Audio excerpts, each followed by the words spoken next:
Hola chicos, chicas y chiques. Hoy día les tengo preparado un material específico, un análisis de un texto que pretendo que hagan ustedes. Yo voy a funcionar como lector en este caso.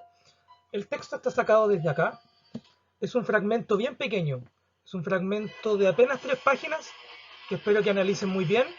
Así que sin más preámbulos, continuamos. Chicos y chicas, la idea de la lectura de texto versa significativamente sobre los 3 temas que ahí están expuestos: los inicios de la filosofía, las diferencias entre filosofía oriental y filosofía occidental, y también la relación entre filosofía y ciencia. Como ya les dije anteriormente, nuestro texto es un texto escrito por Giovanni Reale y por Dario Antiseri. Se titula La historia del pensamiento filosófico y científico. Es el tomo 1, existen 3 tomos. Es de editorial Herder. Se publicó en Barcelona el año 2010, así que continuamos con la lectura.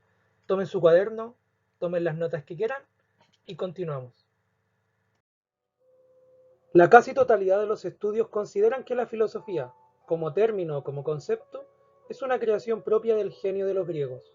En efecto, para todos los demás componentes de la civilización griega, se hay un elemento correlativo en los pueblos de Oriente, que alcanzaron un elevado nivel de civilización antes que los griegos. Creencias y cultos religiosos, manifestaciones artísticas de la naturaleza diversa, conocimientos y habilidades técnicas de distinta clase, instituciones políticas, organizaciones militares, etc. En cambio, en lo que concierne a la filosofía, nos hallamos ante un fenómeno tan nuevo que no solo no posee ningún factor correlativo en dichos pueblos, sino que ni siquiera existe algo estricta y específicamente análogo. Debido a ello, la superioridad de los griegos con respecto a los demás pueblos en este aspecto específico no es de carácter puramente cuantitativo, sino cualitativo, en la medida en que lo que aquellos crearon al instituir la filosofía constituye en cierto sentido una novedad absoluta. Quien no tenga presente este hecho no podrá comprender por qué la civilización occidental, bajo el impulso de los griegos, asumió una dirección completamente distinta de la oriental. En particular, no se podría comprender por qué razón los orientales, cuando quisieron aprovechar la ciencia occidental y sus resultados, tuvieron que apelar a determinadas categorías de la lógica occidental. De hecho, no en todas las culturas se hace posible la ciencia. Hay ideas que convierten en estructuralmente imposible el nacimiento y el desarrollo de determinadas concepciones, y existen incluso ideas que impiden la ciencia en conjunto, por lo menos la ciencia tal y como la conocemos. Ahora bien, la filosofía, gracias a sus categorías racionales, ha permitido el nacimiento de la ciencia y en cierto sentido la ha engendrado. Admitir esto significa reconocer a los griegos el mérito de haber aportado una contribución realmente excepcional a la historia de la civilización. Como es natural, y sobre todo en los orientalistas, ha habido intentos de atribuir la filosofía a un origen oriental, basándose en la observación de analogías genéricas que se constatan entre las concepciones de los primeros filósofos griegos y ciertas ideas propias de la sabiduría oriental. No obstante, nadie ha triunfado en su intento, y la crítica más rigurosa a partir ya de finales del siglo pasado ha reunido una serie de pruebas auténticamente irrefutables en contra de las tesis de procedencia oriental de la filosofía griega, y enumeró: en la época clásica, ninguno de los filósofos o de los historiadores griegos hace la más mínima mención de un presunto origen oriental de la filosofía. Los primeros en sostener la tesis de la procedencia oriental de la filosofía fueron algunos orientales, por razones de orgullo nacionalista, para atribuir la propia cultura este título de gloria. Así, por ejemplo, en la época de los Ptolomeos, los sacerdotes egipcios, al entrar en conocimiento de la filosofía griega, pretendieron defender que ésta provenía de la sabiduría egipcia, y en Alejandría, a finales de la era pagana y a comienzo de la cristiana, los judíos que habían asimilado la cultura helénica pretendieron afirmar que la filosofía griega procedía de las doctrinas de Moisés.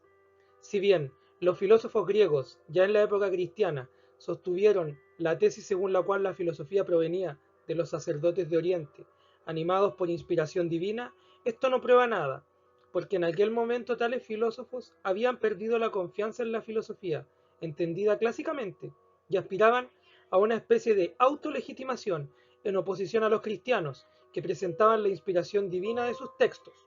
Número 2.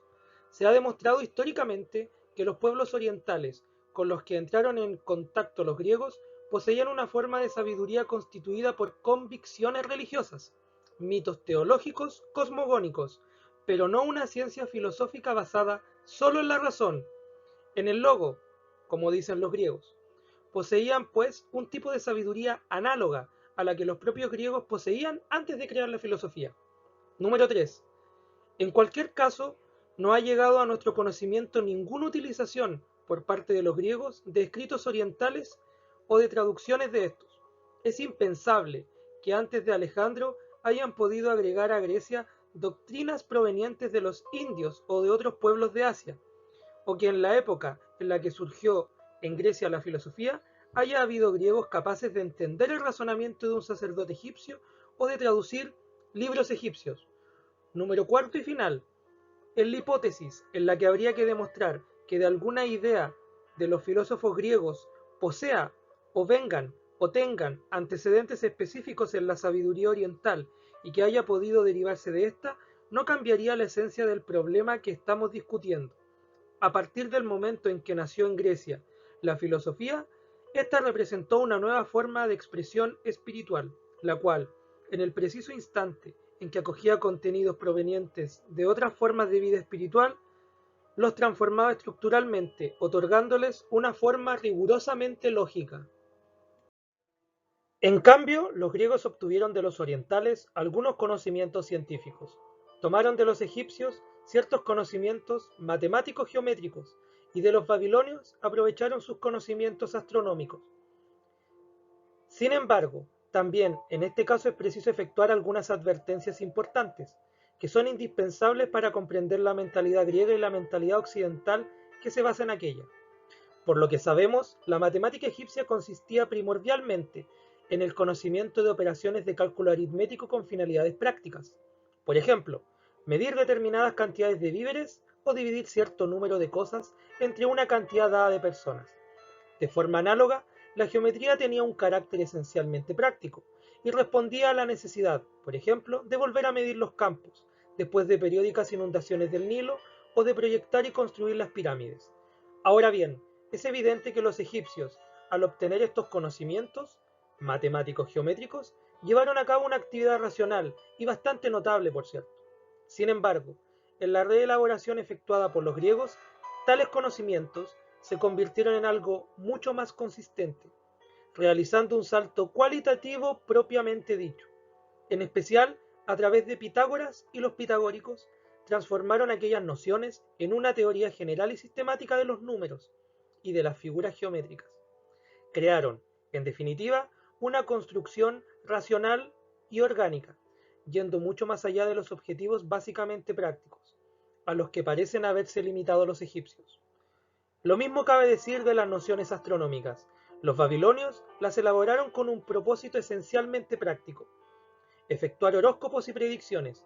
Los griegos, en cambio, las purificaron y las cultivaron con fines primordialmente cognoscitivos en virtud de aquel afán teórico que aspira al amor del puro conocimiento y que es el mismo afán que, como veremos, creó y nutrió la filosofía. Estimados chicos y chicas, el texto que acaban de escuchar es un texto bastante árido, bastante complejo, pero que sin embargo establece de manera clara y de manera sencilla, a mi parecer, las diferencias evidentes entre filosofía oriental y también entre filosofía occidental. Ahora bien, dejo planteadas las siguientes preguntas y espero sus respuestas en los comentarios. Ahora sí, chicos, recuerden dejar sus comentarios, dejar sus preguntas, dejar sus conclusiones, dejar todo, suscribirse, lavarse las manos, dejar sus comentarios con al menos 1 metro de distancia y nos volvemos a ver. Hasta luego.